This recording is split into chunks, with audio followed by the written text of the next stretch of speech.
They're doing well, I think. We're rolling. So It's good? Time, yeah. Okay.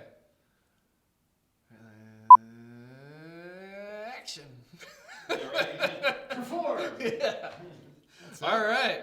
Well, on today's episode of the Spencer Covey Show, we have John Rumery here with West Michigan Tech Talent. Tech Talent. Thank you for that. I've been around the block, so I know that maybe there's some different organizations. Well, yeah, but you've been doing the same thing the Right. whole time. So when I had first contacted you, I did still think you were at Grand Circus. Correct. But in what you had just said is that even though you're at a new organization, you guys are still working together. Still working together, and within the space of tech training, Mm-hmm. and developing our own tech talent locally within West Michigan. So we have still a lot of similarities, and I keep in contact with not only the team at Grand Circus in Detroit, but there's probably 200 alumni now in Grand Rapids from Grand Circus boot camps 2017 that are embedded with companies, and I rely on them for a lot of different things. Wow. When we do programs, K through 12 programs, and we need somebody to talk to a class about careers in tech. Got this fantastic alumni group that I can just reach out to. And That's incredible. Yes. Is that a formalized program for them? Do they have like a secret Facebook group or something? Well, like that? they have an alumni program, and that's Okay. actually when Grand Circus had a campus in Grand Rapids, 2017. They opened up, Yeah. and the pandemic hit probably almost like a year ago, 2 years ago today, almost. Well, early March. We had to close up the physical campus, and we started going to all remote. Then after about 6 months of the remote, the decision was made that Grand Circus is going to be a remote boot camp at that time. So they actually closed up even the Detroit campus in the Grand Rapids. Everything was remote. And I started working with our alumni networks in both Detroit and Grand Rapids to build them up into a force or something we could communicate with and help them become part of the family. That's got to be great. Yes. I mean, that all on its own has got to be a huge benefit for the people that go through the program. It is. I mean, you get jobs Yeah. oftentimes by somebody already working. I remember early days of Grand Circus in 2017 when we graduated our first few cohorts. This whole idea of being trained through a boot camp and getting a certificate, but not even a formal certificate, just a graduation, and talking to the employer network. It took almost a year for them, 2 or 3 cohorts before that, they became really comfortable with our training and the capabilities of the students. And it was about 2018, mid-18, early 2019 is when I hit that tipping point where employers then on a regular basis, Oh, who do you have graduating? Send us all your resumes. So it's kind of interesting to see, to be part of that early stage of shifting the mindset that the only way you get into a computer science career is going through the traditional four-year college. yeah. And for those that don't know, boot camp This is is an accelerated training program. how learning long does it? program. How long is it usually? Boot camps are anywhere from like 8 to about 30 plus weeks long. It just depends if you do it full time or you do like an after hours at night program. So you're talking about like 2 months to 6 months kind of thing. Yes. This isn't even a year, and Yep. you can, and then boom, you've got companies asking for your resume. Correct. Yeah, and you still have to, and it's intensive.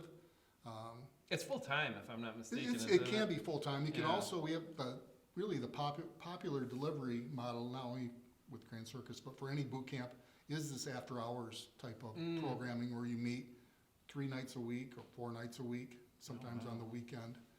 That allows you to kind of keep your day job Yeah. and train. And it's pretty similar in some ways to like an executive MBA program where you're working full time, then you're learning Like a these new private- skills on the side Yeah. as you keep going. So what's the typical cost for something like that? Yeah. Just to get it out there An average boot camp is about $15,000. for the 6 months or so. Yeah, And there's probably grant money and there's all fellowships sorts of and- funding streams. I mean, when I was at Grant, the question's always been, well, who's going to pay for it? Either Yeah, self-paid, of course, yeah. and then we have financing partners, or sometimes you can braid funding from employers or grants, which kind of tie everything back a little bit, and not really full circle. But I worked with, when I was at Grand Circus, I worked with the team at West Michigan Works and West Michigan Tech Talent to provide funding for some students to go through a boot camp. And now you're on the other side of the table. Now I'm on the other side of the table, yeah. So now, are you seeing companies also kind of putting their own employees forward and saying, hey, we've got somebody that started off as, you name it, something that's not into tech, and now we want them to be in tech. Are they also doing that, or is it mostly left up to the people that are? Both. Okay. In the Detroit area, that's very common. I mean, Okay. Quicken Loans / Sure. Rocket Mortgage Yeah. is what they're known now. United Shore, a lot of those companies, they have an ongoing upskilling program and a relationship with boot camps that they'll send somebody that was maybe in customer service or in a non-technical Call center. role. Yeah, Yeah. into a training for a tech position. I think Chris Woodruff. Woody's at Yeah. Rocket. So is Mac. Well, Mac Fowler He was just there. got He over left. Yeah. Yeah, he just left, I thought. Yeah. Yes, but he went there. Yeah, Woody is in Rocket Mortgage. Yeah. Neat. But it was funny because the Rocket, I mean, those teams in Detroit, they just view themselves as tech companies. Okay. And Well, they are. yeah, mortgage company, but they Oh, I they see see how you're themselves saying as a it. tech company. And in West Michigan, we haven't really found that yet. I mean, Spectrum is probably the largest IT, person with the number of people on staff, but Yeah. if they maybe position themselves as like a tech company, you have a different type of recruiting and viewpoint on that. But Michigan, we don't. I think Spectrum would like to see themselves as a tech company, frankly. Yeah. They've been trying for a while. Right. Well, it's not only that, Farmers Insurance. Yeah. I mean, these are tech companies. They have big IT departments, and Yeah. they're in the same. They're in the same like arena, trying to recruit this tech talent in there to help their organizations, modernize and to be competitive and grow. Yeah. Meyer could have been, and if they did it right, but they offshored everything to IBM, I think, years ago. But they're coming back. Are they? I mean, we've had several people when I was at Grand Circus get placed through there. Oh, good. In there, we went through some recruiting agents, recruiters. Yeah. And we're Tech staffing. Systems probably or Tech somebody. was Randstad too, Yeah, and some okay. others that would hire our people, and they'd be placed in Meyer. Very successful. Oh, good. Good. Good. I'm glad to see them coming back to some local talent. Yeah. Because they weren't for a while there. So now let's get back to what it is that you're doing today with Right. West Michigan Tech Talent. Correct. And we were talking about there's two, correct me if I'm wrong, it seems like there's two primary initiatives. Right. Well, there's three. So Three, West okay. Michigan, we're an industry-led collaborative. So we have I report up to a board council, and they come from Farmers and Spectrum, Spartan Nash, Gordon Foods, The Right Place, Grand Valley. It's About dozen a of them, 12-person right? board, and I report to them. And then my job is to really identify projects and programs in West Michigan that need, the talent council support. And to even break that down into one layer, we work on 3 different areas. One is, we call it the GROW initiative, which is focusing on K through 12, K through 16, but really K through 12. Programs like the Hour Code, the Michigan Code Experience, Neat. where we get software engineers and STEM professionals to go into classrooms or in person or virtually during this hour of code and walk people through and kind of be that mentor. We do the Michigan Career Quest, which has been a big thing they used to do at the DeVos Hall. I went to that once. Yeah, my Yeah. son went through it, yeah. So that's another program that we help coordinate. And There's our a lot job of there, blue collar stuff, if I'm not mistaken, right? manufacturing, Yeah. all these other ones, but Yeah. yet we showcase the IT through that also. Okay, cool. And now it's been remote for the last couple of years. So I help recruit the professionals for that. We recently sponsored for this upcoming summer, a program with STEM Greenhouse. Dr. Kelly Christopher is doing amazing work in the K through 12 space, especially in Grand Rapids Public Schools, to bring STEM education into the schools. And she's got a summer program she does out at Davenport called the Sankofa STEM Academy. Great name. Yeah, and we are sponsoring the coding program for them this summer. So we Okay. have funding for that. And we have other programs. We have a great program coming up. If you're in the tech industry, on March 16th at the Knickerbocker at New Holland, we are bringing together as many tech professionals as possible. Okay. Open house, and they're gonna be networking with STEM teachers from throughout Michigan. Neat. So the idea there is that we have these educators in the high schools that are part of code.org and use some of those lesson plans into their daily classrooms. But our goal is to really get the teachers comfortable talking to the software professionals. Conversationally. Conversationally. Yeah. And it's because there so many needs about, like, you know, we love to get somebody in front of our students to talk about, you know, some career exploration activities. And if you're not in the industry, it's really difficult to do that. So if we can bring in software professionals and have them talk, or STEM professionals to the students. So Oh, that's this event's meant to be really kind of fun, and it's free. Do you have to wear green, even though it's a day off? You don't have to wear green. You man. should have to wear green. No. It's day off of St. Patty's Day. Oh, St. Patty's Day. Yeah, or bring some corned beef with you for I admission. could go with the corned beef, yeah. I didn't think it was St. Patty's Day. 317, right? 16. No, I'm saying St. Patty's Day is 317. Yeah, okay, yes. Yeah, so, It's usually, used to be one of my favorite holidays. well, this year it might be again. Yeah, maybe. So, what do you think the biggest challenges are when you're talking about like retaining talent? Because that was, That's another one. Yeah. So I mentioned the three things. One was the K through 12 space, growing Yeah. our talent locally. The other is developing talent. So that's people that are in the workplace already and that are in the tech industry. How can we keep them on professional development? And in this year alone, we just under $700,000 came through our West Michigan Works and West Michigan Tech Talent to help IT companies do some upskilling for employees. wow. That could be like agile training, Scrum, project management. So that fed the entire ecosystem. So having money available for that. We also are in the early stages of putting together some apprenticeship programs in tech. Apprenticeship programs, pretty common in manufacturing, Yeah, trades, healthcare, not so much in tech. I mean, it's never been explored as much, but now more and more companies are looking at this idea of an apprenticeship, which is essentially on-the-job training plus some classroom training, Some form. braided together. And it's a great way to bring in some diverse talent, way to bring in some younger talent in there where it's like, learn on the job and plus classroom and, to be that software engineer. So that could be like a boot camp combined with a company saying, yeah, we're gonna hire this person, we're gonna put them through a boot camp and then train, they're gonna be working on the job at the same time for a year, paid. oh, we're talking a year. I was gonna ask, yeah. It's a year, 6 Okay. months to a year, but Okay, there has to be, it's not, apprentices aren't like a boot camp that accelerated. They're Sure. meant to be like a lot of on-the-job hours. yeah, for some reason I was thinking in my mind it might have been just 3 months, but No, years, yeah. for the true apprenticeship programs, yeah. Okay, Year, sometimes longer. cool. Is there, can you say, is there any front runners in that?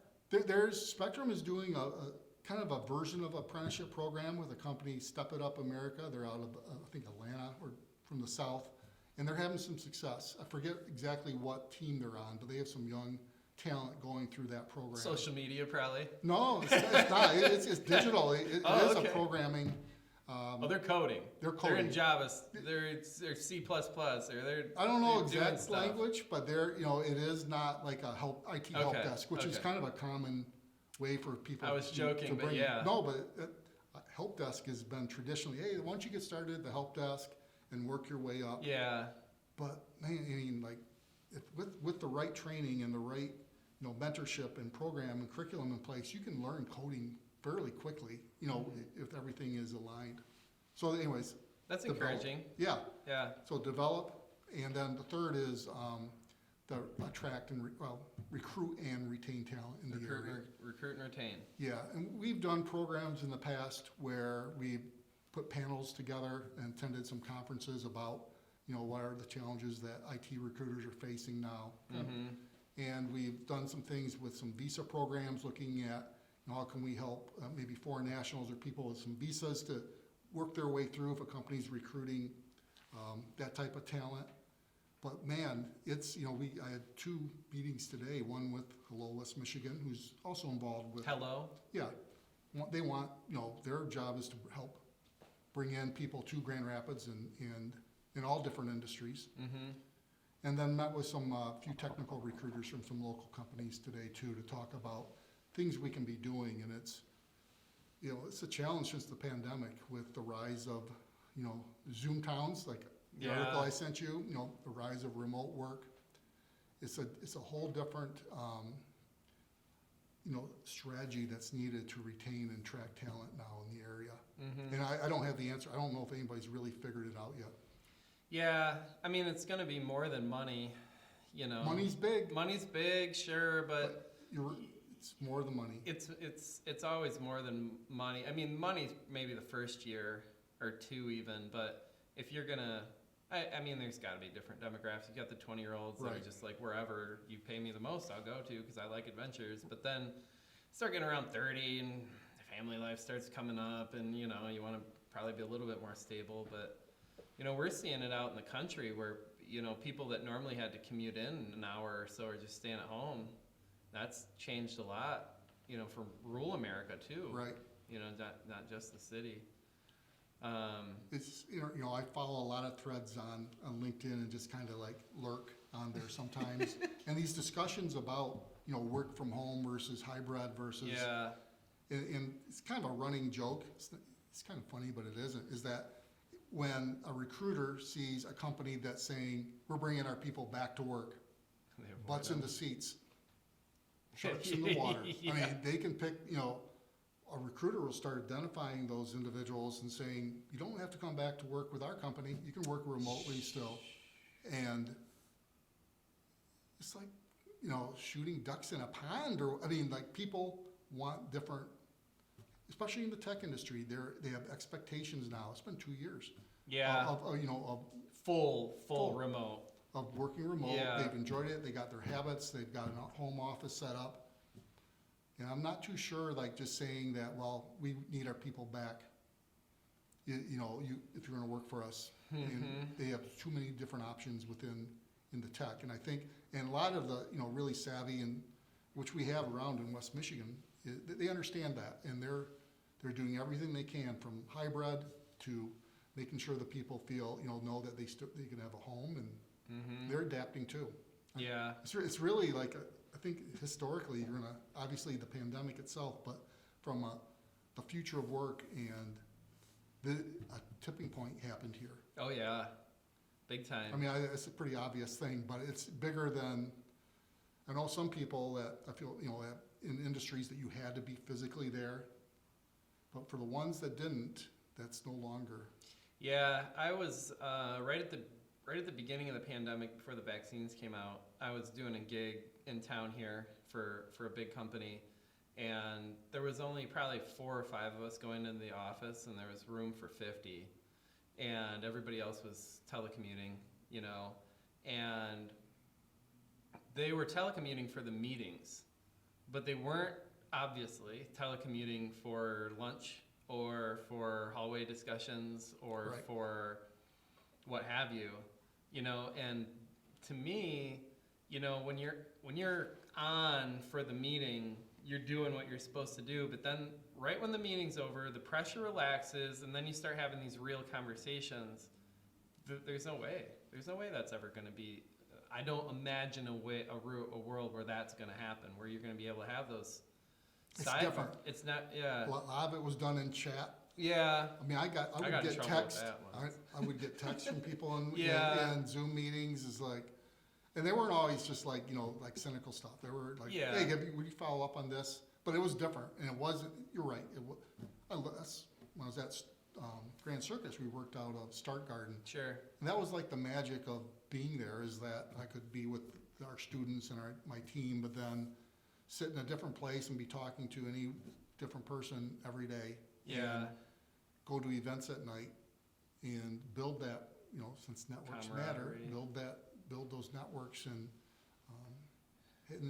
have just like informal thought partners of somebody to run ideas by. Yeah. And that's I've not really been able to replicate that too well with Zoom or Teams.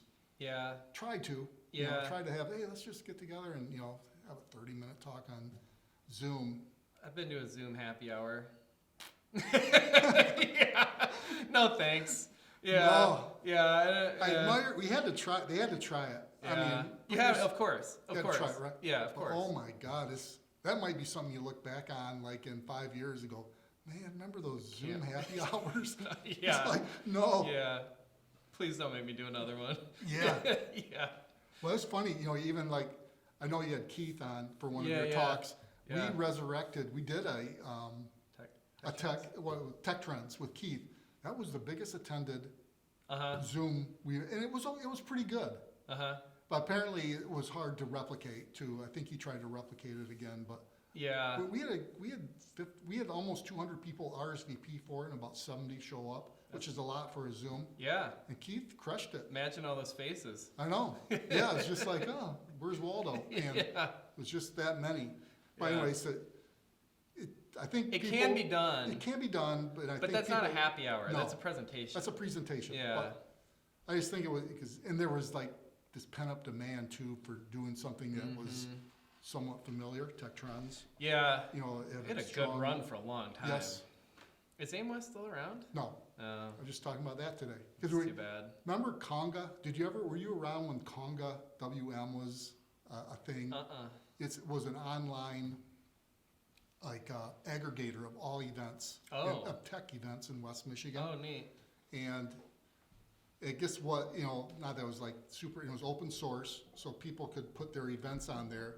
And if you're registered with Conga, those events would automatically go into your calendar. Oh. So, at the time, like in 2010 or 2017, there were probably like 50 plus meetups, active tech meetups in West Michigan.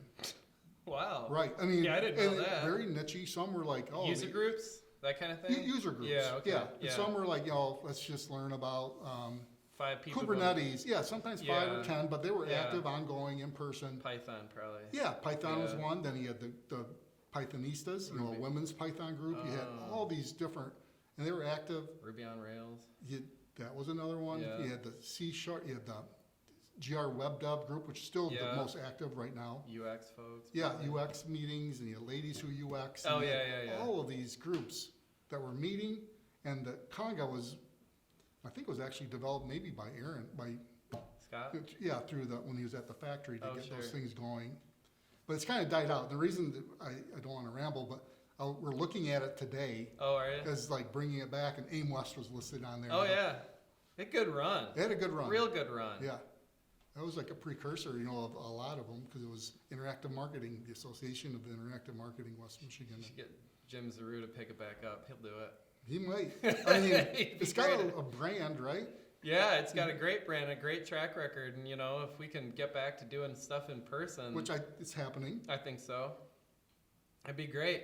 Get back at the ballroom there above the what's that hotel in Monroe Center there in Ottawa? I forget what it is, but they have that beautiful ballroom on that second floor, right. McKay? Yeah. No, it's not McKay. No, Is it the one that's on? It's that hotel flat that. Yeah, they have that ballroom. It's Yeah. beautiful. Yes, It's beautiful. beautiful ballroom. Yeah. Events back there. Oh, I miss the events. I miss them too. I tried to go to as many as I could. Now I'm building sheds. Well, that's why I'm excited about that McCall conference, which is the math teachers, STEM teachers. Oh, they print all those books, don't they? I Is mean, that- no, it's the, I wish I thinking remember, McGill, computer user language, but it's Oh, the okay. one I'm doing with code.org, and we're Okay. at the Knickerbocker. Oh, yeah, New Holland. on the 16th. Yeah, and that's an in-person event. Oh, okay, I'll be there. Yeah, I'll send you the invite. And Yeah. It's only just, we're trying to register so we know how much appetite, food order, and things like that. Register me for 2 so I can get extra. All right. You- I yeah. like crab meat ragoons. Yeah. It's funny, I've heard horror stories about some of these things that this year, it was a few years ago, it was another event that they were giving out like drink tickets to this audience, and they were like yeah. ordering like these super secret. Manhattans. It was at a brewery, and apparently some breweries have these super premium $20 beers or whatever that are like, and then the bill came back to the organizers. It's like, I don't want to say it was teachers, but it might have been teachers. Yeah. And they were ordering all these like exotic drinks, and it was like, oh, Nitro, yeah, 10 here age, goes 10-year-olds. like a $6 beer. All of a sudden, we sold $120 beers. So, anyways, that's just a funny Tricky, anecdote. trickies. Yeah, Let's call them computer engineers Yeah. instead of teachers. You know. Yeah. Speaking of, what is it? What's the interplay between like traditional teachers and the tech talent type teachers? You know, Yeah. are you seeing any crossover?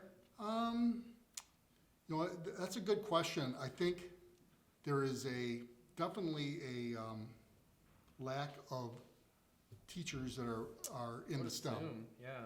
And I think Davenport has just started a program and it's focused on you'll come out of it as a STEM teacher. Oh, okay.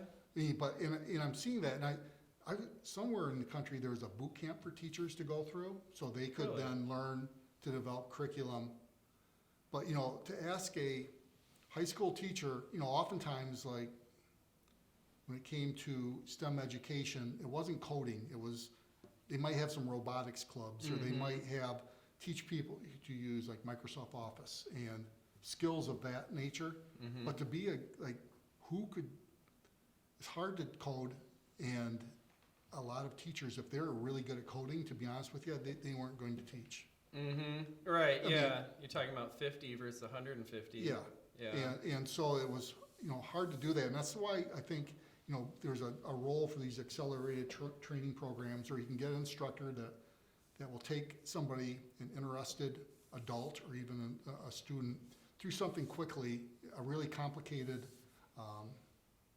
type of curriculum, and then, you know, have the outcomes that you're looking for, and not to always push it on the teacher. Mm-hmm. You know, like, oh, you're the science teacher, you're teaching computer science today. Is it always live? Is it always like a proctored type of learning I mean, like a environment? boot camps, you mean, or? Yeah. No, they're So- all over the board. So at some point they just become pre-recorded, you They think? can or- be, that loses a little bit I would of the think. secret sauce, you know, Yeah. have these asynchronous, where it's just like, and there's like, I think Coursera or General Assembly, you know, that's their Yeah. model, those massive online classes. Yeah. They're just recorded and you go through, then you're assessed. In my opinion, you know, the really successful boot camps were able to braid not only the technical part of it, but a lot of soft skill training in there, and a lot Yeah. of career guidance, so mentorship. I Mhm. mean, my main role when I was in Grand Circus was to connect, especially in the early years, was to connect with employers, to bring them into our classroom, to show them our curriculum, having them meet the students, make personal warm introductions. I can't tell you how many warm introductions I made between a grad and somebody at OST or BizStream or Spectrum, all these companies where I had to like personally advocate, hey, we got somebody that just graduated and they're highly skilled, and they, you know, I think they would fit what you guys are doing out there. And I think successful boot camp programs, you know, have that element, but that's kind of hard to scale too. Mm-hmm. And I think it kind of, when Grand Circus went totally remote, and all of a sudden we're getting students from, you know, all over the country, the Midwest, it was harder to like, Yeah. do you know somebody in Columbus? Well, I started building relationships with some employers in Columbus, but it's a long process. Yes. In here, where it's like in Grand Rapids, I could physically go to their office, invite them for coffee. And, you know, and I worked with Software Grand Rapids before I was with Grand Circus, so I had kind of a foundational of some of the companies. I knew people, and Sure. you know, I think I tried to always be a good person. And Yeah. so people, Yeah. Yeah. you Yeah. know, I could Yeah. call somebody up and say, hey, this is what we're doing, and Yeah. Yeah. would you be Solid. interested in checking out these resumes or checking out our curriculum? Come Mhm. visit our class. Yeah, and living and working in the neighborhood. I mean, Grand Rapids is still a pretty small town, Right. even though it's not, but it definitely acts like it is. Yeah, it feels like it some days. Yeah, some days, and then there's always some big surprise right around the corner where I never knew this or that, and it's just like, oh yeah, we've been here the whole time. Yeah, Really?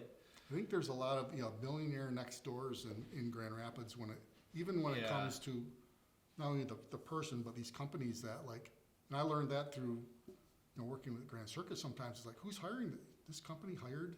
Yeah. Never heard of them. Then I met with them. It's like, oh, Yeah. they're in the B2B space. Yeah. They don't have any need to like market. I mean, Yeah. B2B is one of those tricky ones. it's like, but they have a good software team. They compensate well. You know, they treat their people well. But it's not, you know, it's not like Google or whatever, or a Quicken, or some of these other companies that Yeah. have this high profile in the area. Yeah, they're not flashy with the big billboard on the front side of the sign and, the LED Right. flashing, that sort of thing. Do you see this model moving over to like sales training as well then? Or mostly still focused on the programming? No, I think that's a good question. We sat through, I'm part of this Right Place is doing a regional tech strategy initiative.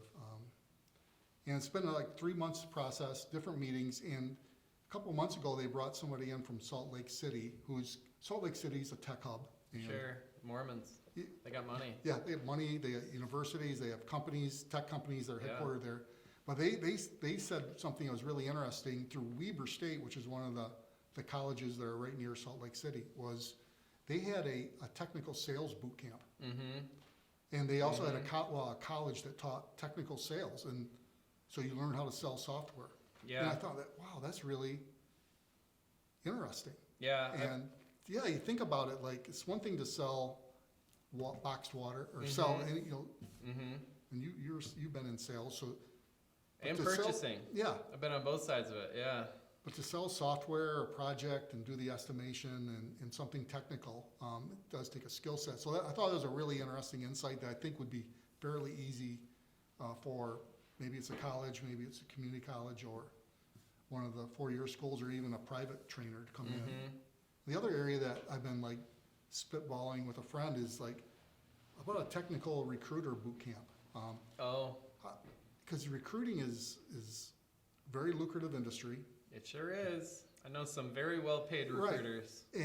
But it's changed so much because of what's going on. How about if we had a program in this area that could train people to be these like really high performing recruiters in the technical space, Mm-hmm. understanding the landscape. Mm-hmm. But anyways, that's really early. Just But- it's one of those. But you're headed that way, Eh, directionally. maybe, Or at I least don't know. exploring the Exploring, space. talking Sure. about it, but this whole idea of accelerated training, because those are typically focused on adults Yeah. who are underemployed. 60+% have college degrees, some don't. 40% probably don't. But it's just like how do you make a career change into a technical industry where your earnings are higher than any other industry that exists now? Mm-hmm. And some people are like literally leaving industries that are dying, that are shrinking. Maybe they're coming from even like college. The number of people we had go through our boot camp that came college degrees are working in the service industry, and love the service industry, but Oh, yeah. I mean, when you look at the compensation, it's not even close. I wouldn't call it. a Or the high- lifestyle, Yeah. or, of being able to, hey, it's life-changing money if you can make, as an entry-level junior developer, 50 to 60, 70,000 in your first couple of years, and then And you're at a job with benefits. benefits, and then, and a desk. and then the earning after 5 years you're in that industry. Yeah. Come on. Yeah. I mean, I don't think any other industry offers that, other than maybe like a high sales Mm-hmm. type of position, but those are, that's a smaller. Yeah, I've got a buddy that's a recruiter getting $40,000 checks regularly. Just Right. no big deal. And you still have to know the tech, if they're in the tech sector at least, you still have to know, some common language and some programs and be able to talk to employers. So, Yeah. but I A don't lot know. of it's the lingo. Lingo, you're right. A lot of it. Like when you're trying to learn a new language, there's the idea that you should just practice the conversational side of it and not even worry about the technical aspect. And it seems like a lot of these jobs, although they are technical jobs, a lot of it comes down to the conversational side of it and knowing what it is, the lingo, Yeah. the jargon, whatnot. Yeah, it was, it was very difficult for me in the early days at Grand Circus when I was meeting with employees. I was being Yeah. bombarded with like, What's an API? yeah, it's like, okay, let me, I got to the point where I could at least, I never tried to BS my way through. It was like, Lot I of don't know, I'll get questions. back to you. Yeah. Or I would be able to, contact one of the instructors or somebody else and put them in contact. But Mhm. eventually, you got comfortable enough so you knew front end versus back end and It's Some been my different experience that there's Following up on something that you said you were going to follow up on builds credibility real fast. Just Boom. Yeah, How simple is that? but it does. Like I don't know. And then 2 days later, you come back. Hey, I looked into what it was Yeah. we were talking about, and I wanted to circle back or follow up or however you want to say it. And ta-da! And they're like, "Holy shit! Yeah. I'll take that next meeting for sure." Yeah. How often, how like jaded, it's like, you're never going to get back to me. Yeah, that's I mean, usually how they. Yeah, that's the default Yeah, that's feeling the now. It's default, like, yeah. well, okay, had a nice meeting, but I'll never hear from that person again. Or Yeah, I was doing cold calling for a while there, 15 years ago or something like that, and they called it a particular file at the place I was at. I was selling broadband to companies, internet to companies. A lot of it was cold calling, and the company would be like, "Yeah, no, we're not really looking right now, but call me back in a couple months or 3 months or something like that." And I always would, and they every single time they'd take the meeting though. That's my point. Where the first time they were just blowing me off, but then I'd call them back in 8 weeks or whatnot, and they'd always take the meeting. It's just that persistence a little bit. Yeah. Plus, being Yeah. reliable and following up. But Yeah, just like those type of things are worth their weight in gold, though. If you Absolutely. actually do Yep. it, following through. What's a good success story from one of your students? One of the past alumni, one of the 200 alumni. Is anything? we Stick out? have, Jessica, Oh yeah, Jessa. Yeah. my niece. Okay. So I hate saying that, but she's that founded. map software. Yeah, Right. and she's a co-founder of Mallow Fields along with Kendall. Yeah. And Anel Guel also works there now. So we have two Grand Circus people that are part of this really interesting software company, Mallow Fields.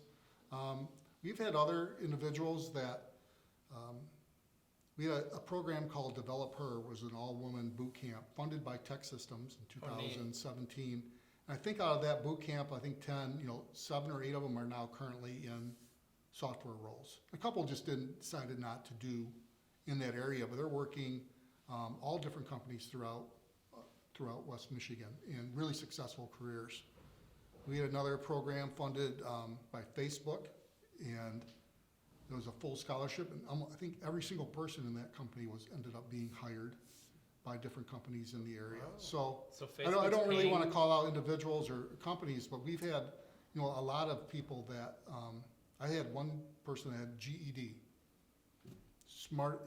He was a rock and roll singer Okay. and rock and roll band. It took him a while, but now he's like, I think, on his 3rd job. Just sending up as a software developer and doing really well. After a 6-month boot camp. After Or he whatnot. went through a full time, so it was like a 2-month, Okay. Yeah. 2-month boot camp. 2-month boot camp. 8 weeks later, he changed his life. And he was kind of almost that archetype of somebody, non-college degree, but his whole life he's been a hacker. He's been self-taught, Mm-hmm. and he's no formal training. He didn't like, he really kind of chafed against Sure. that type of Yeah. classroom. But we got him into the camp, and he was, he's just kind of picked up things naturally, curious learner, always learning, going to meetups, learning things on the side. Sounds like a And now, clever. yeah, and funny because to me, college degrees were not necessarily like something that was required or like a key success factor. It was really the curious people that were really good learners that had really interesting hobbies outside of things, and whether it was gardening, but they just didn't garden. They they knew how to. They like digging into things. They digging into things Get and it? taking things apart. That's Yeah, fun. digging into things. Spencer made it funny. Hey. No, but it was that type of mindset. The growth mindset in a way. It's like, man, I can learn anything. Mm-hmm. And you didn't have to have that computer science degree, but you still had the ability to man, I don't know how, I'm kind of stumped. And some people would be like, I need help, raise it. Others would be like Googling it and going to Stack Overflow and solving it on their own. Mm-hmm. And that trait was like one of the number 1 success factors. The problem solver. The problem solver on their own. Okay. And being Self-guided really, problem solver. yeah, resilient, because very common for your junior level developers to get turned down in jobs. Mm-hmm. Like turned down multiple Couple times. times, yeah. Couple. Dozen. Dozens. 10. Dozens. Yeah, dozens. Oh, okay. And some people just plowed through it. Hey, can you give me feedback after this interview? And then it's like, oh, yeah, that's cool. Get feedback, and they would grow. They'd identify trends. Maybe they need to pick up this little gap that they didn't have. But I've also had other ones that come. It's like, man, you get a couple no's, and you start throwing up your hands and thinking, this is not for me. Regardless of what you're trying to do in life, I mean, that's the brick wall you're running into, and it's kind of a self-fulfilled prophecy because you're not. Yeah, if you think you can or if you think you can't, you're always right. That resiliency and self-efficacy of being able to believe in yourself to learn something, to do it, is quite a trait. And it's funny because you can kind of pick that up in some interviews with people, because we would have to interview people before they came into a program. So did you notice kind of the same brick wall in the first week or two of these boot camps? If you're coming in without a knowledge of programming, do you notice that? Is it the first couple of weeks or maybe the third week where people are kind of actually, we would do, at Grants, they would do confidence reports every week, and we collect that data. We had graphed out, confidence high, I think it was like week 3 or 4, that's what plummeted, then would come back up, and it was very predictable. But our role is to get better of Mm-hmm. screening people into the boot camp, into that. Like some people just aren't ready. Sure. So we, hey, go study on your own. You're just not ready. Because if you came in, and this is where I think boot camps, if there is like a perception or a reputation issue, is like, just give us the money and come into the boot camp, and then that's the machine will take care of itself, and you'll come out a changed person. Yeah, and that, which is not true. I mean, you still have to do the work. You have to do the work, and you still have the ability and to do the work. And ability, sometimes even loosely defined, is like, man, if you're just moving into a new house, or you have a new child, or just got married, or you have or you're taking care of your parents, timing is a big thing. If you're not ready, you can't focus on it. You can't focus on it. Just wait, kick it down the road for 6 months, because you're being done a disservice if I'll just kind of get it in, kind of work on that stuff. So we try to really dig down and maybe you're not quite ready yet. Then there's some things you can do to get ready. Is that kind of like the 3-week pause then? You'd have that conversation at that point? Well, hopefully before they even get in. Oh, you said that, yeah. The before they get in. Yeah, you did say that, go through some of those intro to code workshops, have some discussions with them. So what would you do at the 3-week lull or whatnot to kind of pull out of that nosedive? Was there anything? A lot of it was one-on-one stuff. You remember my colleague, Kelsey? Sure, yeah. Purdue. Superstar, yeah. And, she would sit down and her mostly, or some of these, and have some really frank talks about, what you need to be doing. Because sometimes things could be corrected and maybe they weren't studying the right way. We would hook them up with mentors. We would do some group projects, and we would find ways to get them back on track. Neat.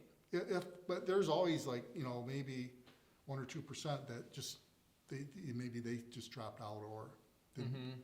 And you did have to pass assessments. And I think any good boot camp, you have assessments. You should be assessed to make sure you're meeting some standards in order to graduate. 1 or 2% attrition's nothing. Yeah. I mean, but when it happens, it's sad. I mean, because everybody's story really matters. Right. Yeah. So along with the type of person that's really curious, and then you've got another type of person that's really good at kind of solving their own problems. Is there like a third archetype or a fourth that you can think of that really excels at this? I think teachers have done well. Oh. Math teachers have done really well. Okay. I mean, I guess that's, maybe they combine a couple different of the skill sets. Sure. Musicians have done well in boot camp. And okay. And my theory is I can't read, look at music. Yeah. It's like, what? You can't read it. And same thing with software code, right? Yeah, it's a new language. It's a language. Yeah. And so musicians have done well in the program too, and maybe things that have come easier. People that are good at math can do well. Okay. There's a lot of logic involved, but it's not always. But it's really, to me, it's the people I've seen the most successful have been very self-directed, very good at learning, and have kind of a calm, I'm stuck, but I know I can figure this out. Just point me in the right direction with some resources that are diligent. Diligent, that can dig in. And then I think, you know, maybe there's like having a supportive network has been important too. People that have been like, whether it's a spouse or a significant other or a family member or a friend that's been on the outside, kind of like Cheering them on. cheering them on, right? I mean, encouragement goes a long way. Oh yeah. I mean, it's a lonely journey by yourself. It can be, yeah. So going back to your current role, or I Yeah. guess moving forward to it, are you seeing any particular cities or towns attracting away Grand Rapidians? I wouldn't say Grand Rapidians, but you know, there's been some certain cities that have been identified are emerging tech hubs. I wish I could, remember them right off. So Salt Lake City, a place in Canada, Waterloo, Canada. I'm trying to think where the other ones are. Miami area is really Miami's hot going right now. gangbusters, yeah. And there's about 10 or 12 others that we've Boise, identified. I've heard of. Boise, Idaho, Yeah, for some reason. it could be Columbus, Ohio is another one that's going, and they all have these, this tech hub, and they're marketing, and they have, large employers. They've done a good job. It's like so complicated because it's like you need a large employer. Yeah, You the need anchor the of anchor sorts, or yeah. anchors. You Yeah. need that. You also need to me, an innovative education system. You need a city that's diverse, that's that people want to live in. It's funny at this again. I go back to this the Right Places Tech Talent initiative they're doing, and during the early stages of it, we were just what would you like Grand Rapids to become in like a more diverse city and a more just city came up multiple times by the people, or a more diverse city and more opportunities to bring in underrepresented groups and more acceptance into that area. And I think that was really cool to hear, because these were like a lot of CIOs of companies, and sometimes you can get above the fray and you don't realize that, hey, if you want to live and work in an area, you want to live and work in an area that is accepting. Yeah, That you want has to a culture of. you want to be able to have this kind of belief that you're gonna go to the bar and meet somebody interesting, kind of thing. Not just somebody giving you a hard time. Right. And just you want diverse. You want different ethnicities. Different points you of want view. different points of view. You want Ann Arbor does it really well, right. but I feel like they do it really well for a period of time. I don't know that it's and again, I'm speculating because I don't know, but it doesn't strike me as a 10-year community. Ann Arbor. Yeah. That was one of the cities, but yeah, I think the universities. I mean, that came up too. I mean, universities play a big role. Oh yeah, of course they do. Even with higher Sure. education being kind of in a weird area now, that universities bring a lot of vibrancy, and especially research universities. Yeah. With IP pouring out of them. Yeah. Yeah, we talked about that knowledge transfer programs before. Yeah. So those are some of the key factors. I mean, climate. I don't know. Yeah. I hear that time. Yeah. I don't want to live in Michigan, because of the weather. But on the other hand, I'm looking at, I follow the Marquette Marquette and Make It in Marquette movement pretty closely. It's really interesting because it's kind of a Zoom city. I mean, and they're like, come up here to live. Snow. We have fresh air. We have water. We have all the 4 sports, or all the 4 seasons, multiple sports. Yeah. Great place to live, no congestion. We have great broadband. We have all the infrastructure. Come up and live up in here. And they embrace like the 4 seasons, and Yeah. it's really interesting. I feel like they just won an award for the top, the most athletic community in Michigan. I think I'm getting that wrong, but it No, was I wouldn't top for surprise me. sports. Yeah, Yeah, because they are marketing that as a lifestyle a and sports hub of sorts. 4 seasons, 12 months a year. Right, And yeah. they don't like. Sometimes I think in Grand Rapids it's like, oh, it's time to hunker down. A lot of people feel that way. Feel that way Yeah, instead of it's time to get out. Like today makes me want to hunker down, but yeah. You got to have the right gear. I know. Sometimes the gear's not cheap. That's the issue. Right. I think you got to have $1,000 in winter gear to have it be any fun at all. Right. You know, Not 250 everybody. I know. Yeah, it's expensive. You know, $250 boots, a $200, $300, $400, $500 coat just to get started. And then you need the hats and the mittens. And then if you want to go play a sport, you got to have another $1,000. I mean, it's not cheap. It's not cheap. You know, get your tech hub, Yeah. attract people with free sports gear, you know, attract.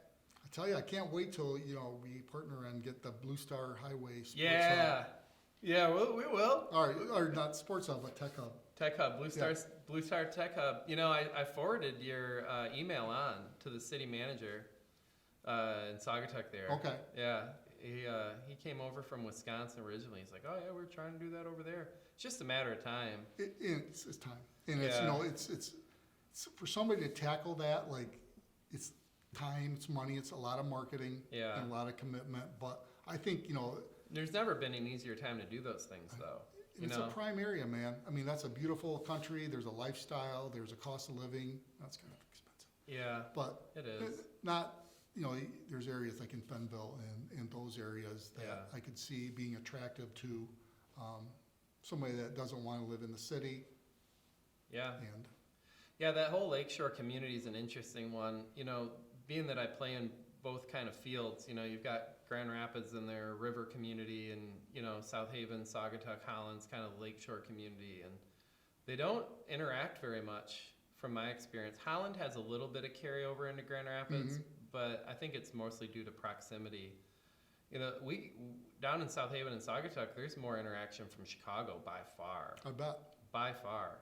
And what I think you'd find with a tech hub down there is talent that you've never even heard of coming in from Chicago, working for a week or two there and whatnot. And to have that interaction, I mean, I know that we've got a pretty good line of communication going to Detroit, but Chicago's obviously in a different state, but there's no reason why there isn't just as much communication going on. That's really interesting insight because, you come to summers in, historically Southwest Michigan from Chicago, Sure. and you still got to work. Why not have a space, a co-working space, or a place you can go there and get your work done? Yeah, I just met the marketing director for a really big paper company, like cigarette smoking papers. All right. It's a global brand, but he's headquartered out of South Haven. There's a Tesla engineer out of Saugatuck. One of my buddies is one of the top toy manufacturers or designers rather. He's from New York. He moved to Saugatuck. Like the American Doll people live in Saugatuck. There's not as many tech people, but maybe they're just shy. Maybe they don't. Right. Maybe they don't frequent the community as much. But the amount of talent that is out there is unprecedented. That'd be an interesting data point. We were talking about that today in some of my calls about retaining talent. It's like, how can we identify people living in West Michigan that are working in tech, but for a company that's outside the area? And it's like, I sent it to a friend who's a researcher. He goes, man, that's an important data point, but maybe on LinkedIn Pro, you could create a series of filters to figure that out. But they're kind of an unknown quantity about who are these people that are living in quietly in West Michigan, working tech, but maybe their company is Google or Amazon or any other company that lives and supports remote work. Yeah, it's unsolicited advice, but I guess it's a good place for it. I've found that the art and technology scenes interact a lot. I was on a speaking panel at the Saugatuck Center for the Arts. It was just live. It wasn't like it was broadcast or anything, but it was very similar to what the Failure Lab people were doing at the time. And that got a ton of people out that otherwise I had never seen before, and I think that could have legs, like the South Haven Center for the Arts. I know St. Joe has a really strong art Right. community. Saugatuck it goes without saying does. If you were to partner up tech and art, Yeah, and that's being done. I mean, the Web 3.0 Sure. with NFTs and yeah. that creative element. Music Yeah, music is another one. And on the NFT side. yeah, some friends in Detroit, EOS Detroit, they put on NFT workshop folk, and it was almost all artists, musicians and artists. Mm-hmm. So we've been talking to them. I have some other friends that are interested in the space, although Web 3.0 is kind of just like, wow, it's like kind of gravitates towards cryptocurrencies and investing. It's like, okay, but there's so much with blockchain and NFTs and some of the other technologies. But I would love to do something with the art, NFT, and technology, and figure a way to start creating a community around that here. Yeah. Not, just find the right person, and then that's one of the roles of West Michigan Tech Talent. It's not necessarily launch these, but find the people. Hey, do you need some seed money to start this meetup? And whether maybe you're just buying a round of beers or pizzas for the first few meetings, and just give them a That's platform. how a lot of stuff starts. Yeah, $100 in beer money. I know, but it's a lot for a person to do off their own Yeah. wallet, and then so you find an organization that says, "Hey, we'd love to help you support launch this," and then provide you maybe some platforms to promote it. And That's what GR Current essentially was doing for those years. Right. They had a budget to throw parties to attract talent to West Michigan. I mean, that's what their purpose was. And I think it worked. so do I. Yeah. I mean, some of my earliest connections came through GR Current. Yeah, it was great. Philippe's back in town. Oh yeah, I didn't know he was back in town. Yeah, he's I back did in not town. know. I expect this town to blow up, and Yeah. Yeah. here's a more creative. Oh, he's great at throwing interesting. parties. Yeah. Yeah. Sam on the flyers. That was the golden age. We had a lot of fun. Yeah, that was a golden That age. was golden age with the bridge party, and Yeah, it's a lot of fun. but Well- we need that more. I think so too. I mean, sometimes you go, well, what? It's like it gets like, oh, what are you guys accomplishing, or what are you really doing? But man, those relationships. You can't put an ROI can't put it on on. it necessarily, but it counts for a lot. I know. Yeah. I think that's the hard part is the finding that ROI, especially if you have people that are like, looking at that as like the primary outcome versus really more of a building this community and identifying people that inspiring people to do other things with that work and these connections. Yeah, when I'm at these big companies, and they're asking for ROI reports and whatnot, one of the first conversations I always have with them is about subjective ROI.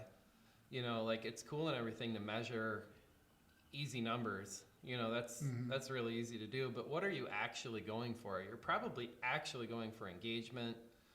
Impressions are one way to measure that, but there's other ways too. And I think that what GR Current did really well is the subjective ROI. How did you feel at the event? Was it fun? You can't really put that on a piece of paper unless you've got weird exit surveys or something like that, and nobody's gonna fill them out anyway. You're one sheet to the wind, maybe. Nobody's filling out an exit Golden survey. age. Yeah. So along with, you had just kind of mentioned it. Maybe one of the things you did would do is give seed money to an organization. What are some other capabilities that you have with the West Michigan Tech Talent? So let's say you're an existing employer and you have some either new hires or existing hires that you're looking to train.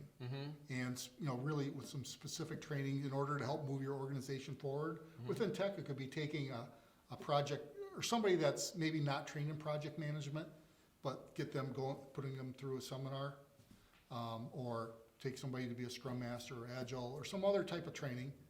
We have funding, there's funding for that. So you could help a small business, traditionally. Now, what are you calling a small business? What's It a could be small any business? business. It Like could be, 3 million, 10 million, 20 million, it could be smaller than that. 500,000. We would love to work with that size. It's Okay. just that there is a level of like paperwork involved, and sometimes the smaller company you are is like, I don't have the time, to put into filling out these forms and Yeah. putting together a training program. Yeah.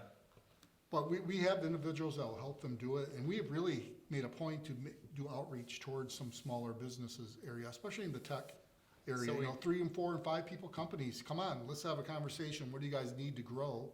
And if it's training, could be holding somebody back, or you have a new hire to bring somebody in. There's some funding available. And it's federal and state funding. Okay. So training for small training. businesses.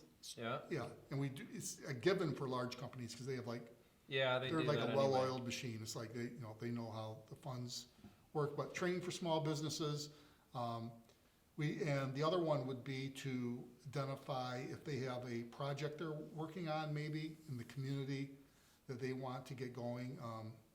We're being very supportive of a company like Loop Coding. They're the coding, Latino-owned coding class. And so help get them at least in contact with people. If they need funding for something, we can do that. Kelly mentioned Dr. Christopher at STEM Greenhouse with the Sankofa Summer STEM Academy. We supported them for a summer program, which helps them pay the instructor for the summer class. Oh, neat. So things like that. Okay. So where are you getting the curriculums from? Are they produced from? Third party. I mean, we don't do the curriculum. We work with a network of training providers. Okay. So and at this point, there's a lot of training providers that we've worked with, and they have to have a level of a history of success of training. But when we do training, it's really up. Let's say it was Spencer, your company, you had 10 people.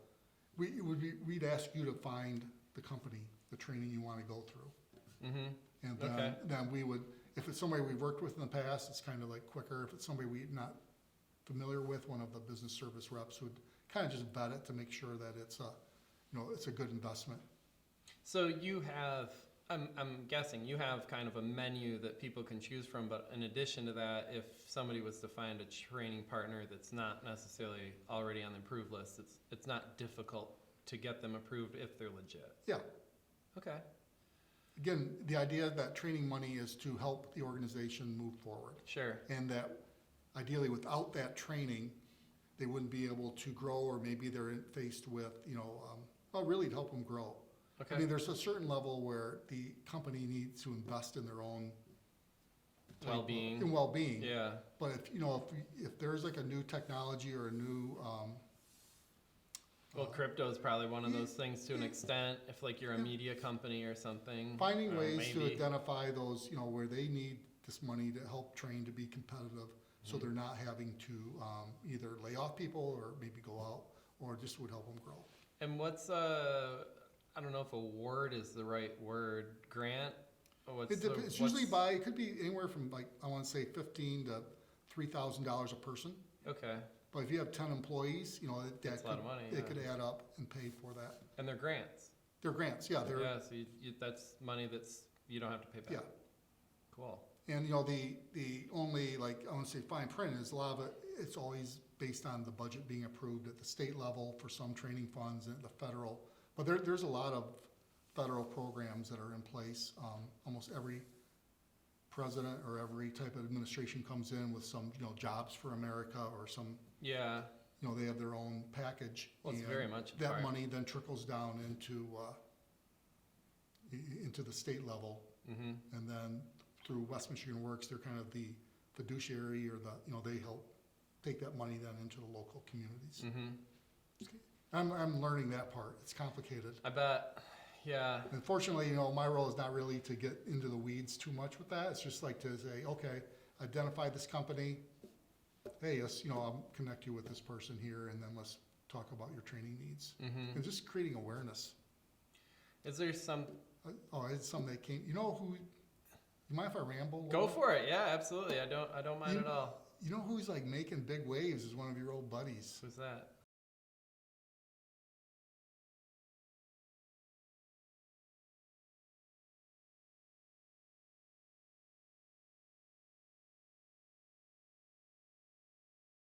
Yeah, I went over to Detroit when they first got that Grand Central station when Ford acquired it. They had hired a local furniture company to go in and look at it to see how they wanted to redo it, and I was on I don't know what you call it, the committee to go over there and scope it out, I guess. But that was awesome, right? Yeah, it had to be really interesting. Yeah, it was really interesting. Yeah, they this is before they even got the security fencing down. It was just in theory, and then it worked. I think they're putting in a mile-long stretch that'll charge your rechargeable cars on the road. I think there was a video game that did that for a while. We had to it was a race car game, and we had to get in the right lane to get our clock higher so we could still race in the racing game. It feels a lot like that. If it does, it's almost mind-boggling for me. I don't have an electric vehicle or anything. Neither do I, yeah. How much can a mile charge a car, by the way? Yeah, I don't know. I mean, that whole thing, there was a term that I came across just because I was reading about it. It's like range anxiety. Yeah. That people buy those electric cars, and there's an anxiety about which is one of what prohibits people from buying electric cars is man, can I get from here to there? How about if I run out of a charge? Yeah. And it's all that stuff's being figured out. What if I'm driving to Marquette? Yeah. Can I get to Marquette for my meeting with the You get tech You're guys? stuck in the middle of the UP. Yeah, and then what? Hook up to a moose? No. Yeah. What, do you just have to spin a crank? Yeah. Put your solar panel above it? People from the UP will probably email you. Yeah. Oh, we got We're it not all that figured backward, out. yeah. No, I'm not saying they are, but how many superchargers are there I in know. Munising? Oh, I don't know. probably not many. I know that they're, and they're being connected, they're being added, and I'm seeing them more just on the road. Yeah. I see these chargers pop up at some places, but it's going to be, it's just going to transform. I mean, I don't see it as an evolutionary dead end, do you? I mean, Not at all. I mean, it's not No. going to be one of those things that we'll look back and go, wow, why did we go so far down the road with electric vehicles? It's Yeah, the main concern I have is that battery technology. They're getting after the ground. They're mining to make those batteries. A lot of stuff, heavy Yeah. metals, and it's you're still mining. It's for a different thing. I think all it's of lithium. unintended consequences, right? I mean, it's the Yeah. same thing with what I read, and I don't understand this, like cryptocurrency, the amount of energy it It's a takes to lot. mine. And I can't wrap my mind around it. It's what are you mining? Well, where's this energy coming from? But it's apparently proof of it's a thing. stake versus proof of work, and proof of work is how you get to proof of stake. I realize if these terms might not mean anything to you, but Ethereum, for instance, they're on proof of work right now, and it's energy intensive. Mm-hmm. And the reason why is because they're essentially working to build the thing. But in the next, I think it'd be safe to say year, they've said sooner, but in the next year, Ethereum's going to move to Ethereum version 2. They started calling it Ethereum 2.0, but then they got away from that. And then they're moving to proof of stake, which is essentially, now that you've mined the stuff, now you can just say, here, I've got one, and that's proof of stake. And the energy consumption is going to hockey stick down. So yes, it's fair to say it's taking up a ton of energy right now, but it won't forever. Okay. It's not in perpetuity. It's just that it's taking a lot of energy to create it. It's like launching a spaceship, essentially.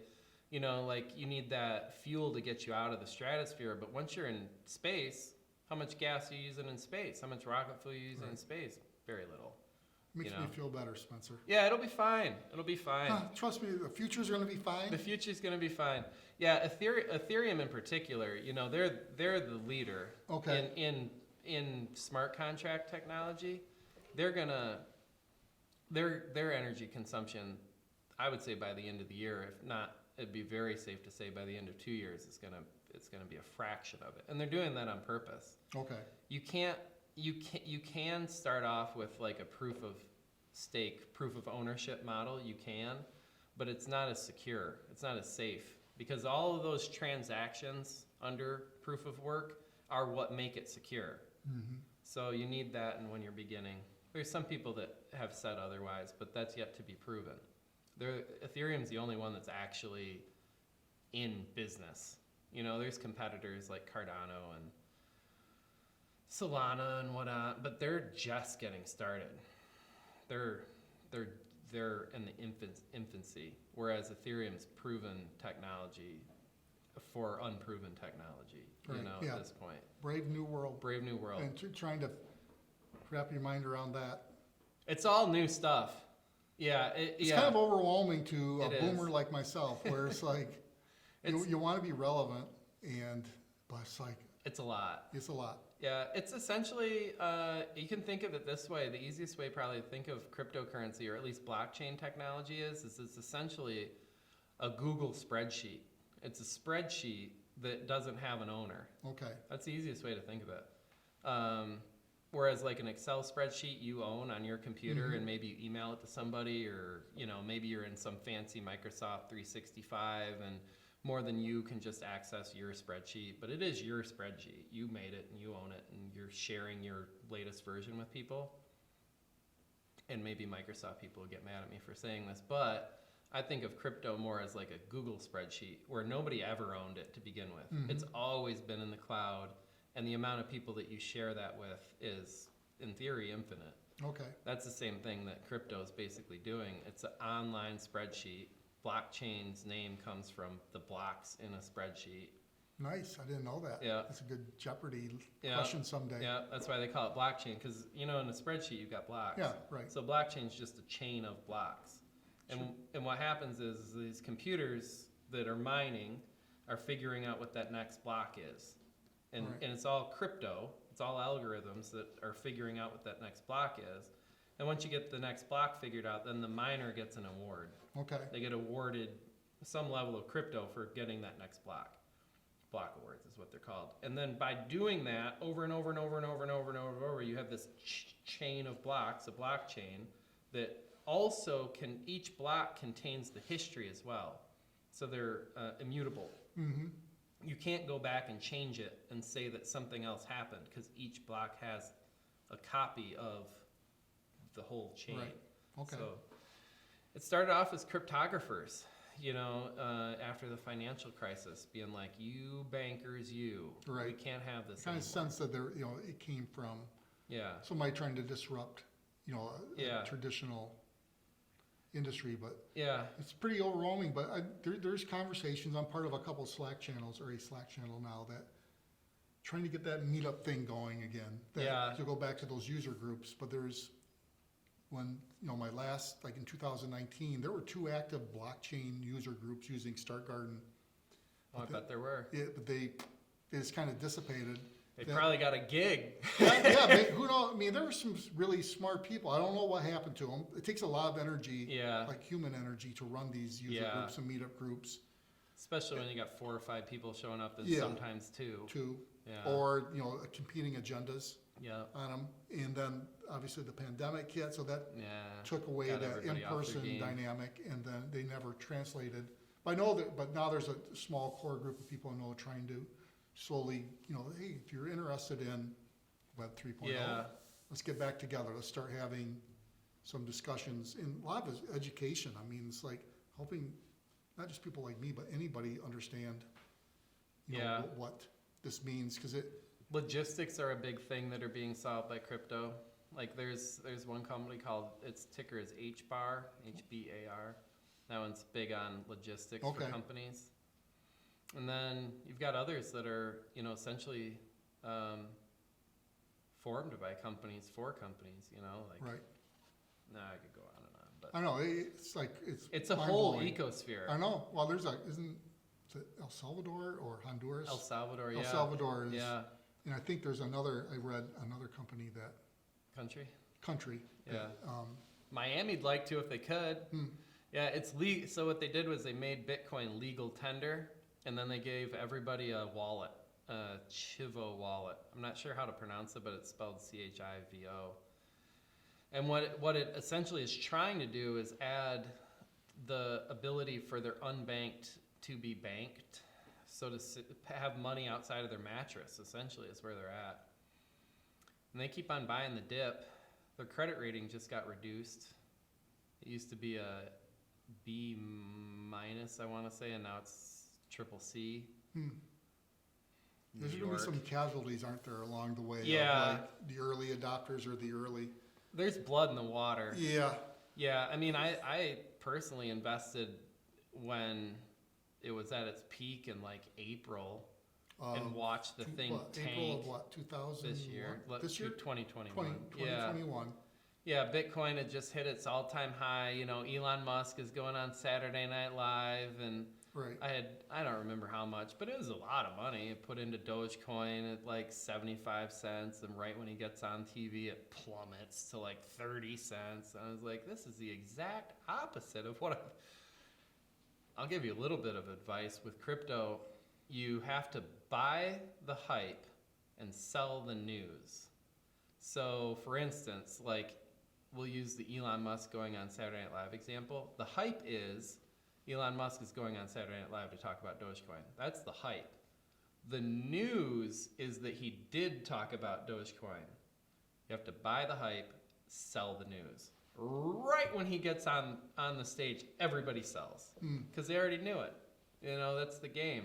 Like, whenever the Fed is going to do some sort of something to crypto, buy the hype, sell the news. Wow. That's Thank what you for everybody the does. advice. That's what everybody's doing. Requires me to pay attention too much. Yeah. And then you've got leverage trading too. If you have any amount of money in like a blue chip, like Ethereum or Bitcoin or something, any of these exchanges will let you leverage it incredibly. Right. Like 5 times is nothing. Some of them will let you leverage your money 50 times and trade it. And that goes for short selling too. It's a whole ecosystem. Yeah. It's a whole animal. It's a whole new world. Yeah. And then you've got layers of chains. I could go on. I'll stop. Right. No, I mean, it's good. I mean, I could give you an invite if you want to the Slack channel. Oh, yeah. If you're interested. I mean, it's kind of, I don't know, pretty clannish in a way. Yeah, that's you know, fine. people, They all are. you know, like, yeah. So when we're talking about ecosystems and Right. attracting talent and whatnot, are there any front-running kind of ideas that you've seen work in other towns? Like, is there any towns that Grand Rapids is trying to emulate with its attract and retain? I think there is. You know, like so I mentioned, Salt Lake City came in, Yeah. and it's like so layered. I mean, it's not like a linear type of like we're gonna do. It's like a huge marketing campaign, like come a national, really creative marketing campaign to talk about this.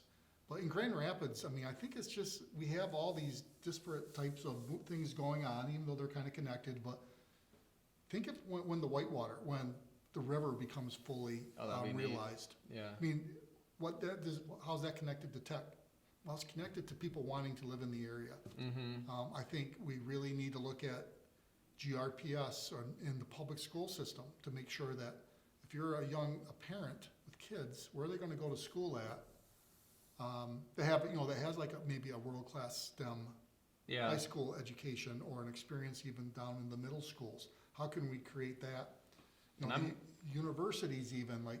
Is STEAM with the STEAM, A for art, is that in the conversation That still? is. I mean, it's funny, I just kind of default to STEM. But, I think most people do. But STEAM is still being discussed, especially Yeah. among people that really are aware of that intersection of art and design and in that digital space. But the right brain jobs are really the ones I see being the dominant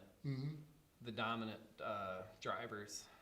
The creative knowledge economy. Remember, Richard Florida and all that work he did? There's some truth to, I mean, like, the art scene.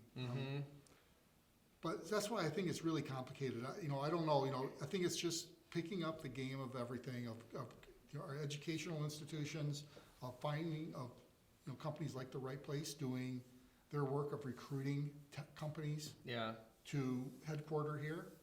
It's creating, lifestyle, keeping our housing cost somewhat reasonable. That's a dicey thing. It's one thing, when you think about people, the tech salaries are going way up. It's like, well, there goes the housing prices. Yeah. I mean, it could really create. Because if you can buy one, you can buy 10. 10. That's the thing. Or if I have a house, I'm going to, double, triple my money. Yeah. And all of a sudden, where does, a starter family go? Elsewhere. Yeah. I mean, Blue Star Highway. Blue Star Highway. Come on down to Come on Casco down. Township. I love it. Yeah, go to Fenville and have some beignets at that coffee shop. And Root. Yeah. I love Root.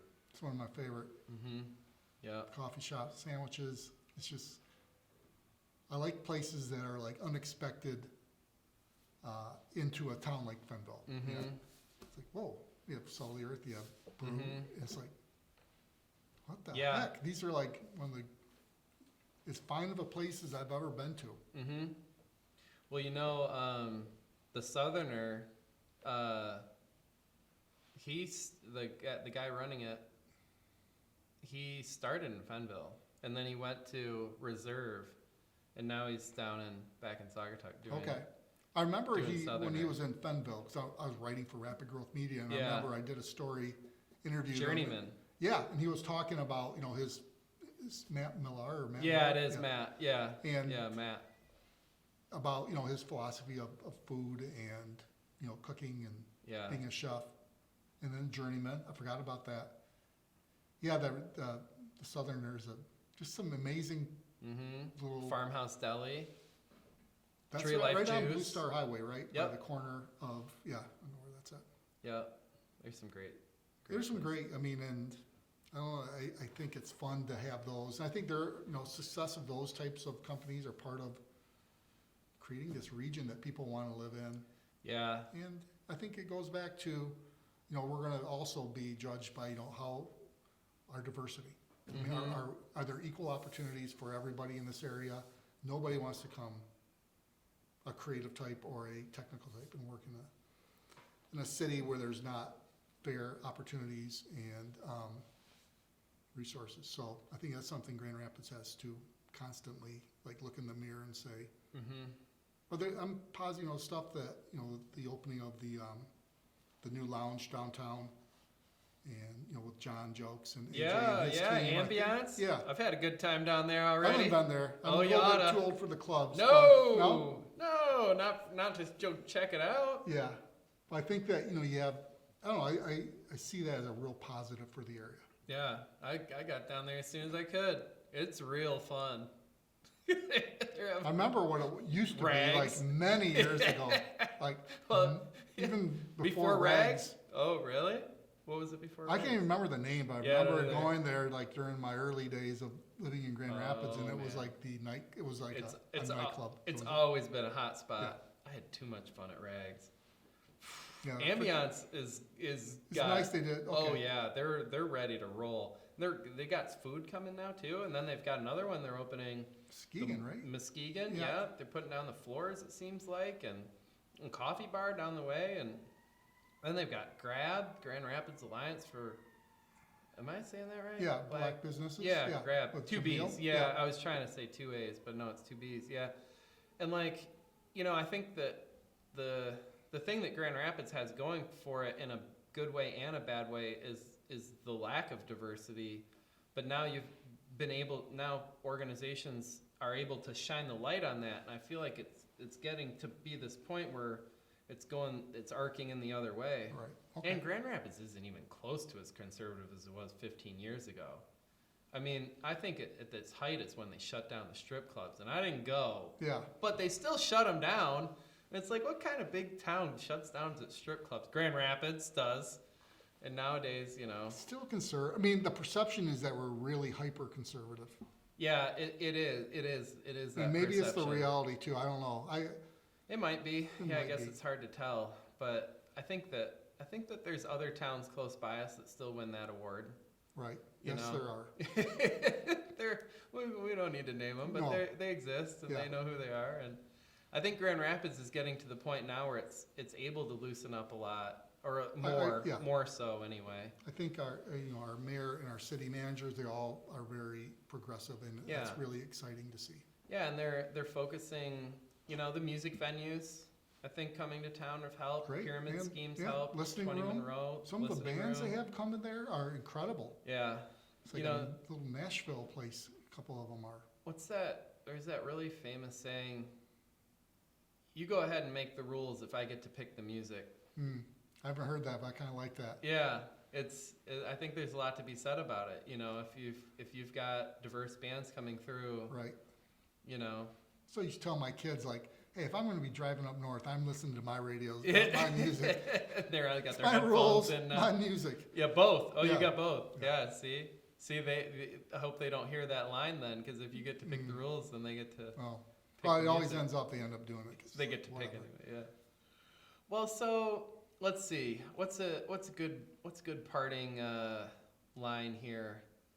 Any recommendations for somebody that's like the gentleman that you mentioned was kind of like he was perfect for the program, or she. I don't Yeah. want to, do that. But what's some good advice for somebody that's maybe thinking about a boot camp, hasn't Right. gotten online, hasn't filled out the application, like Research, I mean, there's a lot you can do research-wise. I mean, boot camps, I want to say there's over 500 in the country, at least, and they're growing. They're expected to grow. Different levels of quality, but just do a lot of your research. But I would say that, it is the accelerated training into tech there is a legitimate alternative path. You don't always have to go back to college. I guess if you're 17 or 18, the preferred, get a computer science degree then. Mm-hmm. You're 25 to 35 to 40 to 50, and you enjoy tech and you want a career in tech, but you need to do something. I would look at some type of training program to do that, because you can learn and then do it. I just would say, and part of your research is to say, all right, company, what are you doing in this city? I mean, do you have employers that are supportive of you, or do you have a program that will put me in contact with employers, remote employers that hire people out of your boot camp? So really explore that career besides the technical education. I'm going to assume that's all equal. Mm-hmm.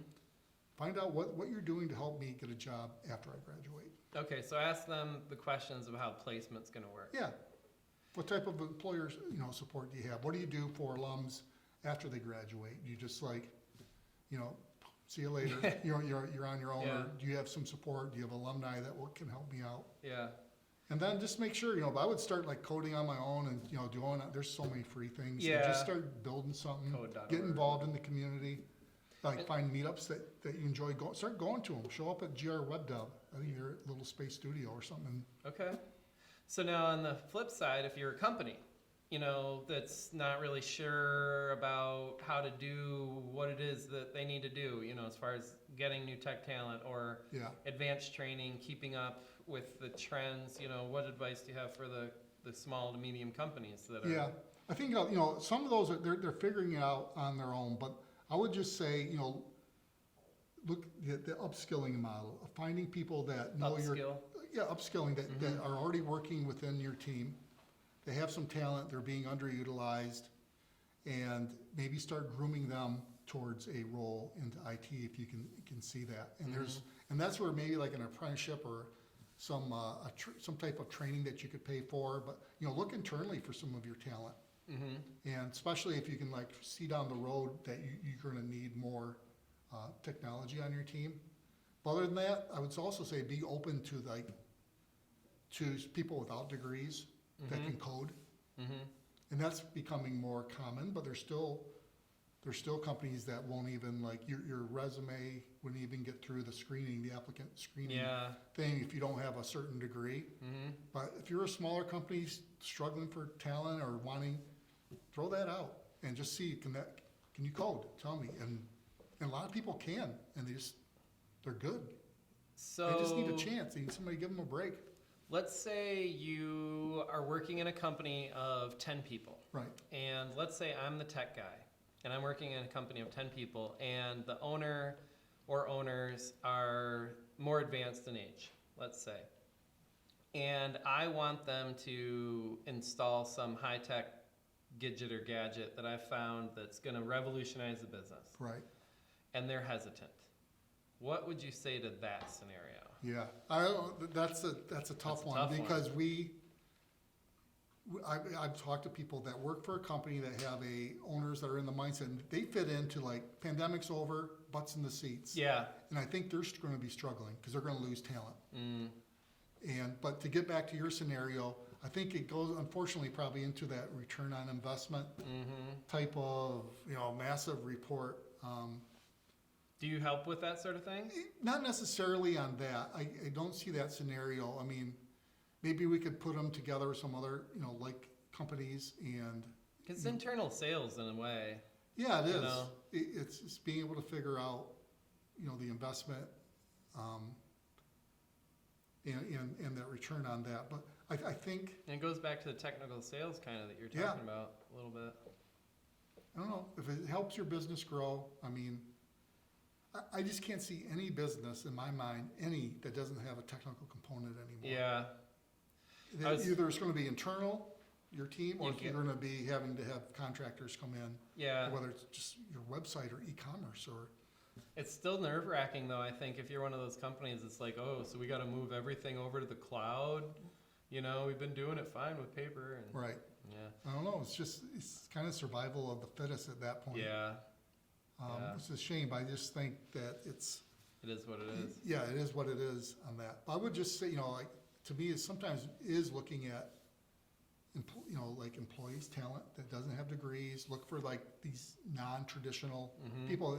And there's a lot of really, another path into tech is just to be self-taught. Yeah, And you that's can worked teach for a yours- lot of people. and be open to that person. I Mhm. mean, like, could you, code, or can you do this, or here's this? And if they're a good learner, you can kind of sell that, Mhm. finding ways to like nurture that. Yeah, And just the non-traditional, cool. the square pegs. The square pegs. Go find some square pegs. Yeah, All right. Well, I think that does it. all right. I appreciate you joining us. Hey, thanks for the invite. I hope this- you're a good editor. Yeah. yeah. Like, get down to like 5-minute podcasts. 7. All right. Nah, it'll be pretty much what it was. Oh, Thanks for joining. oh, man, thank you. You bet. All right, you gotta take this all down. This is Yeah. all